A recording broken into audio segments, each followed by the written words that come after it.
Sura mere menje pamadhathana vermani sikkhapadang smadhyami buddham saranam gacchami।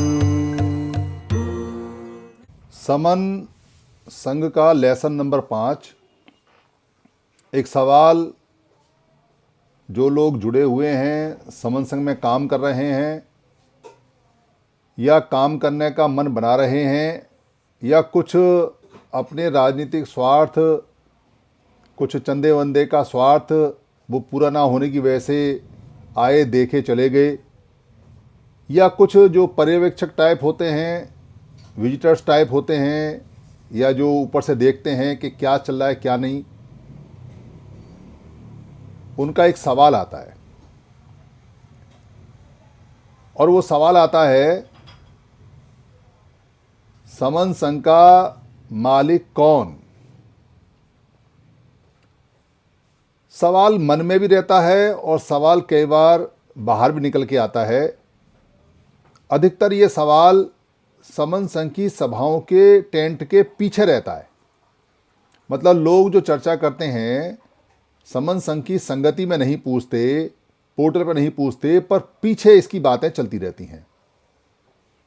इससे बड़ा नुकसान होता है, क्योंकि लोग खुल के सवाल करें तो समन संघ खुल के जवाब दे। सवाल नहीं करते, पीछे से कुड़कुड़ कुड़कुड़ करते हैं, तो जवाब कौन दे? तो आपस में जैसा भी वो सोचते हैं, जैसा भी वो देखते हैं, वैसा सवाल का जवाब खुद ही बना लेते हैं और खुद बना के खुश होकर चले जाते हैं। इससे समन संघ को बहुत ज़्यादा नुकसान होता है, क्योंकि समन संघ की पॉलिसी में समन संघ का कौन मालिक है इसको बार बार बताया जाता है, पर लोग मालिक के बारे में पूछते क्यों हैं? क्या कारण है? लोगों ने अब तक अपनी ज़िंदगी में जितने भी सामाजिक संगठन देखे हैं, चाहे वो धार्मिक हैं, चाहे वो धम्मिक हैं, चाहे वो मतों के हैं, चाहे बाबाओं के हैं, चाहे संतों के हैं, चाहे गुरुओं के हैं, चाहे वो सरकारी कर्मचारियों के हैं, चाहे वो लड़कों के दलबल के हैं, चाहे वो सामाजिक संगठनों के हैं, वाम सेफ या समता संघ दल या जितने भी टाइप के चलते हैं, और या राजनीतिक दल हैं, अमूमन सभी में 100% सभी में कोई ना कोई मालिक होता है। कईयों में एक मालिक होते हैं, कईयों में बंटवारा होता है, 2-3 मालिक होते हैं, और कईयों में जहाँ बात नहीं बन पाती वो अलग अलग बना लेते हैं, संगठन टाइप के, संस्था टाइप की, इंस्टीट्यूशन टाइप के, और उनके मालिक बन जाते हैं। पर मालिक आपको सब जगह मिलेंगे। इसलिए हमारे जितने भी समन लोग हैं उनके दिमाग में एक बात चलती है कि अगर कोई लोग इकट्ठे हो रहे हैं और कहीं कोई इकट्ठे होने की बात हो रही है तो मालिक जरूर होगा। और वो यहाँ तक भी कहते हैं कि अगर मालिक नहीं है तो चलेगा कैसे? कोई ना कोई व्यक्ति तो होगा, कोई ना कोई आदमी तो इसका मालिक होता है। तो वो मालिक ढूंढने में, अपनी जिज्ञासा शांत करने में, या ऐसा देखने में कि इधर भी वही बात है जो और बात है और संगठनों बात है, मालिक ढूंढते हैं, नहीं मिलता तो उसको पैदा करते हैं। वो ये भूल जाते हैं कि संघों की जो प्रोसेस है, संघों की जो प्रक्रिया है, संघों का जो काम करने का तरीका है, जो उसके नियम होते हैं, उनके अंदर संघ ही संघ का मालिक होता है। वो व्यक्ति पे आधारित नहीं होते। वो लोगों के, दो चारों के जो काउंसिल टाइप की होती है या कैबिनेट टाइप की होती है, उनके ऊपर आश्रित नहीं होते, उनके ऊपर आधारित नहीं होते, उनके ऊपर डिपेंड नहीं होते। पूरा का पूरा संघ खुद अपना मालिक होता है और संघ में काम करने वाले लोग उसकी अथॉरिटी लेते हैं और उस अथॉरिटी से संघ को आगे बढ़ाते हैं। और ये अथॉरिटी उन्हें संघ ही देता है जब संघ की सभा लगती है। ये बात उनके जहन में, दिमाग में नहीं आती, और उनका भी दोष नहीं है। ऐसा नहीं है कि वो इसको समझना नहीं चाहते या देखना नहीं चाहते, उनके दिमाग में ये बात कभी आई ही नहीं।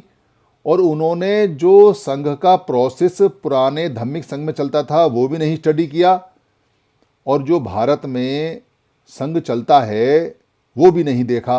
कि वो कैसे चलता है कैसे नहीं चलता है। बस अपने छोटे छोटे जो गली मोहल्ले के संगठन टाइप के हैं या कोई छोटा मोटा बड़ा सा संगठन है वही देखे और उनमें मालिक देखे, तो उनका प्रसन्न बनना स्वाभाविक है, इसका बुरा नहीं मानना चाहिए। कई बार हमारे जो संघी हैं वो डांट देते हैं, वो कहते हैं तुम्हें इतनी भी समझ नहीं है कि संघ के अंदर कोई व्यक्ति मालिक नहीं होता, संघ खुद अपना मालिक होता है, संघ का मालिक संघ ही होता है। उनको ये बात समझ में नहीं आती। तो ये बात समझाने के लिए मोटा मोटी, क्योंकि जितने भी हमारे समन संघी हैं वो जाएंगे फील्ड में, और सामने वाला अगर ना भी पूछे तो इस प्रश्न को उठा जरूर लें और उठा के कहें कि भैया ये प्रश्न हमसे पूछ लो कि संघ का मालिक कौन है, क्योंकि तुम बाद में टेंट के पीछे पर्दे के पीछे मेरे जाने के बाद कुलकुल कुलकुल करोगे और फिर संघ का मालिक ढूंढोगे और कोई जवाब मिलेगा नहीं तो तुम संघ के बारे में गलत धारणा बना लोगे, उससे नुकसान संघ को होता है, संघियों को होता है। मैं तुम्हें समझा के जा रहा हूँ, उसका भी नुकसान होता है। तो उनको इनवाइट करो कि इस सवाल को पूछ लो। तो संघ का मालिक संघ होता है और हमेशा संघ का मालिक संघ होता है, इसको समझाने के लिए एक छोटा सा उदाहरण है और वो जल्दी समझ में आ जाता है। भारत को चलाने के लिए, भारत गणराज्य संघ को चलाने के लिए, क्योंकि ये बहुत सारे स्टेट हैं और उनसे मिलकर ये संघ भारत गणराज्य संघ बना हुआ है। तो भारत कोई एक स्टेट का नाम नहीं है, भारत सारी जितनी भी स्टेट हैं, 38 स्टेट हैं, उनको मिला के जो संघ बना हुआ है वो भारत गणराज्य संघ है। तो इसको चलाने का प्रोसेस कोई व्यक्ति नहीं है, इसको चलाने के लिए हमने सांघिक व्यवस्था एडॉप्ट की है जो डॉक्टर अम्बेडकर ने बनाई है, और उन्होंने पुराने सिस्टम को देख के बनाई है जो सांघिक व्यवस्था भारत में पुरानी रही है, जन्मजात रही है। उस सांघिक व्यवस्था के अंदर जितने भी लोग हैं वो सब अपना कोई ना कोई प्रतिनिधि चुनते हैं, वो प्रतिनिधि जाके एक साथ बैठते हैं, वो प्रतिनिधि अपना कार्य चलाने के लिए किसी कार्यपालक को, जिसको हम प्रधानमंत्री बोलते हैं, उसको चुनते हैं। ये प्रधानमंत्री चलाएगा पूरे देश के सिस्टम को, पर वो लोगों के द्वारा चुना होता है और वो अपनी मर्जी से कुछ नहीं कर सकता। उसको उस संविधान के तहत में सिर्फ चलाने का, सिर्फ ड्राइवर है, चला सकता है। अगर कोई नियम में फेरबदल करना हो या नया नियम भी लाना हो तो जो वो कार्यपालक है, जिसको प्रधानमंत्री बोलते हैं, वो अपनी मर्जी से कोई नियम नहीं बना सकता। वो नियम का प्रस्ताव तो कर सकता है, वो नियम का बिल तो लेके आ सकता है, उस बिल को आधे बहुमत से पास कराना जरूरी है। अगर वो ज़रूरी होगा तो वो नियम बनेगा, उसको ख़त्म भी किया जा सकता है, फिर दोबारा बिल ले आइए, फिर उसको नियम बना दीजिए, फिर ख़त्म हो जाता है। ये नियम बनाने का और नियम चलाने का जो तरीका है, प्रोसेस है, वो लोगों के द्वारा, लोगों के लिए, लोगों का है। तो मालिक कौन हुआ? नियम बनाने का मालिक कौन हुआ? भारत गणराज्य संघ को चलाने का मालिक कौन हुआ? तो व्यक्ति नहीं है। लगता ऐसा है कि व्यक्ति है, पर व्यक्ति नहीं है, व्यक्ति सिर्फ प्रस्तावक है। और व्यक्ति उस जो सिस्टम है, एडमिनिस्ट्रेशन है, उसको चलाने के लिए मुकर्रर किया है, उसको फिक्स किया है कुछ समय के लिए। उसको बीच में हटा भी सकते हैं, उसको बढ़ा भी सकते हैं, उसको घटा भी सकते हैं, ऐसा प्रावधान है। और नए नए नियम बनते रहते हैं। तो जब पूरे देश की व्यवस्था देश के लोगों के द्वारा, देश के लोगों के लिए और देश के लोगों की होती है, भारत गणराज्य संघ की ठीक वही व्यवस्था सारे संघों की होती है। सारे संघों की वही व्यवस्था होती है, संघियों के द्वारा, संघियों के लिए, संघियों की। इसलिए मालिक कौन हुआ? इस पूरे देश का मालिक कौन हुआ? इस पूरे देश का मालिक कोई एक व्यक्ति नहीं हो सकता, कभी जिंदगी में भी, कभी भी नहीं हो सकता।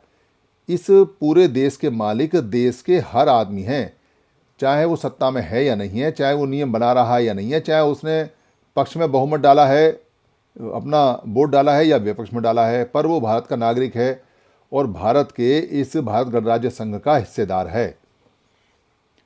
इसीलिए जितने भी संघ होते हैं उनका मालिक संघ ही होता है, ऐसा उसको समझा सकते हैं। और अगर इतनी भी बात समझ में ना आए तो उससे पूछो, क्या डॉक्टर अम्बेडकर को मानते हो? बुद्ध को तो छोड़ दो, क्योंकि बुद्ध को तो लेके आओगे तो वो कहेगा कि धर्म की बात बता रहे हैं, धम्मिक बता रहे हैं, क्योंकि धम्मिक संघ का भी नियम वही था।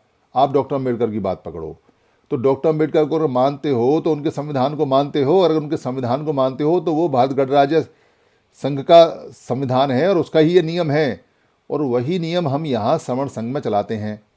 कोई और नियम नहीं चलाते, वही नियम के हिसाब से चलता है जो पुराना नियम है, और वही नियम से हम यहाँ चलाते हैं। इस हिसाब से संघ का मालिक संघ होता है। इस सवाल को बार बार बताते रहना चाहिए। कई बार क्या होता है, जो संघ के विरुद्ध खड़ा हुआ है, या जिसका अपना कोई संगठन है, या जिससे कहीं हमारी तनातनी हो गई है, या जो यहाँ आया बुद्धि विलास करने के लिए, उसको संघ के लोगों ने लताड़ दिया, उसको कह दिया तू यहाँ टाइम खराब कर रहा है, तेरे को अक्ल नहीं है, समझ नहीं है, कुछ भी हो सकता है, या उसके पसंद का उसको जवाब दे दिया, उसको उम्मीद नहीं थी तो उसको बुरा लग जाए। ऐसे बहुत सारे लोग हो सकते हैं।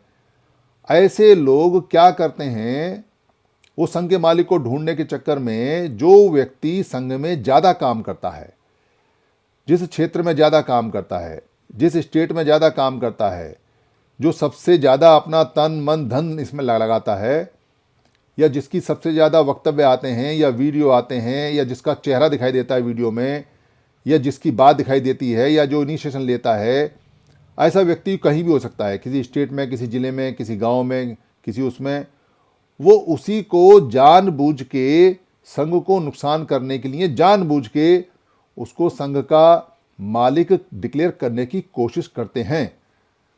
ऐसी अगर कोई कोशिश की जाए तो उस कोशिश को खंडन करना है, पूरी ताकत लगा खंडन करना है। क्यों करना है? क्योंकि अगर संघ में कोई व्यक्ति को हाईलाइट किया जाएगा, या कोई व्यक्ति को बहुत आगे बढ़ाया जाएगा, या किसी व्यक्ति के नाम को लिया जाएगा, तो वो संघ का दुश्मन है, वो संघ घात है। संघ ही ये काम नहीं करेगा, पर बाहर वाले को हम रोक नहीं सकते, तो उसका पुरजोर हमें विरोध करना चाहिए कि तुमको अभी संघ की समझ नहीं है, तुमको केवल संगठन की समझ है, क्योंकि तुम पूरी जिंदगी रहे ही संगठन में हो, इसलिए तुम मालिक मालिक ढूंढते रहते हो, और तुम अपने अध्यक्ष को मालिक मानते हो, और वही मालिक तुम्हारा बेड़ा गर्क कर देता है। भारत के 29 लाख धार्मिक संगठन हो, धार्मिक संगठन हो, मतक हो, गुरुओं के हों, संतों के हों, राजनीति के हों, चाहे सामाजिक हों, चाहे लड़कों के दलबल हो, चाहे सरकारी कर्मचारियों के हो, या अन्य प्रकार के फाइनेंस वगैरह के कैसे भी संगठन हो, मैं यहाँ गारंटेड आपको कह सकता हूँ कि उन सबका बेड़ा गर्क करने में उनके मालिकों का हाथ है। अगर वो मालिक ना बनते तो संगठनों के टुकड़े ना होते, और संगठनों के टुकड़े ना होते तो सामाजिक रूप रचना हमारी सांघिक बहुत पहले बन चुकी होती। कई बार कोशिश हुई है पर बन नहीं पा रही है, क्योंकि लोग इकट्ठे बाद में होते हैं, मालिक पहले बन जाते हैं। एक समन संघी ऐसा है जो ये कहता है कि यहाँ बाय द संघ, फॉर द संघ, ऑफ द संघ की पॉलिसी चलती है, जो हमारी पुरानी है, और इसके 10 नियम में इसको लॉक करके लिखा हुआ है। और एक नियम उसके अंदर है सांघिक, जो संघाधिशेष होता है वो यहाँ चलता है, संघ का ही आदेश चलता है, किसी व्यक्ति का या व्यक्तियों को समूह का आदेश नहीं चलता। वो कार्यपालक हो सकते हैं, वो एग्जीक्यूटिव हो सकते हैं, वो काम को चलाने वाले कमेटी में हो सकते हैं, पर उनकी सबकी जवाबदेही संघ के प्रति होती है, किसी व्यक्ति के प्रति नहीं होती। कोई व्यक्ति उनसे रिपोर्ट ले सकता है, उसको मुकर्रर किया जा सकता है, पर होलसेल जो मालिक होता है वो पूरा पूरा संघ ही होता है। संघ जब चाहे जैसे चाहे किसी भी व्यक्ति को काम पे लगा सकता है, और किसी भी व्यक्ति को काम से हटा सकता है। कोई भी व्यक्ति सांघिक आदेश से बड़ा नहीं होता। ये उनको समझाना है, ये उनको बताना है, इससे हमारे बहुत सारी समस्याएं हल हो जाएंगी। मेरी किसी वक्तव्य में अगर कहीं कोई कड़वी बात लगी हो, किसी को लगी हो, तो मैं संघ से हाथ जोड़ के माफ़ी मांगता हूँ। संघ मुझे माफ़ करे। संघं नमामि, संघं नमामि, संघं नमामि, संतों को बंदामी।